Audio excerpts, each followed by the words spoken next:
A diplomatic row between Nairobi and Washington is in the offing over a letter sent to the Ford Foundation by the Ministry of Foreign Affairs to explain its role in the funding of civil rights organizations in Kenya and an independent media house in the wake of anti-government protests. The funding in question rings to the tune of over 900 million shillings received in the past year. Bridget Ngana reports.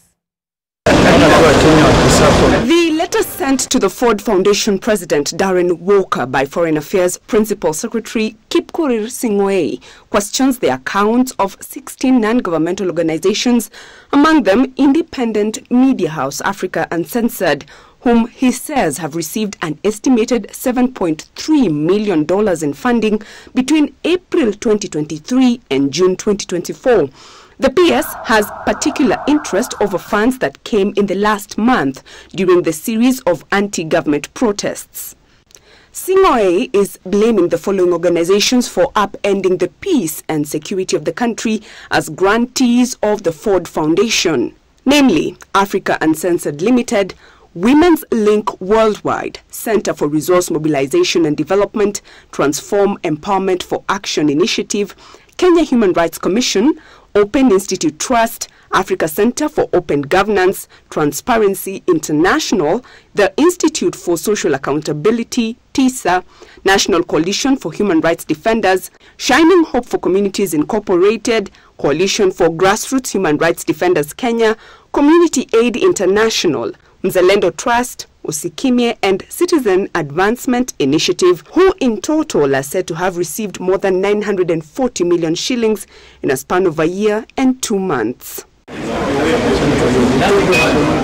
The Ministry of Foreign Affairs has now squarely blamed these 16 organizations for the chaos witnessed during the protests, saying, and I quote, "Grantees contravene the laws in Kenya, including prohibition against incitement, hate speech, insurrection, and mobilization using disinformation.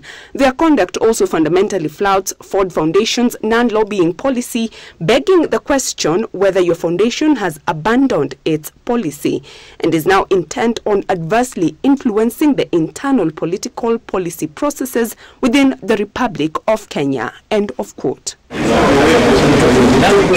The government now has the following demands from the Ford Foundation: that it should 1. Provide full details of grantees over the last year, the programs approved particularly over the last 3 months, budgets for each project, the amounts so far disbursed, and what is in the pipeline for disbursement.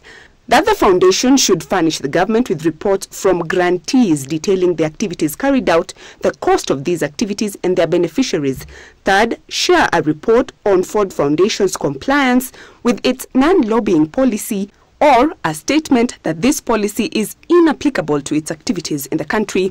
And finally, prescribe any sanctions the foundation will impose for breaches of the law or its internal policies. Previously, the Ford Foundation has distanced itself from allegations by President William Ruto that they were funding the civil unrest in the country that has since left more than 50 people dead and scores injured. Bridget Ngana, NT.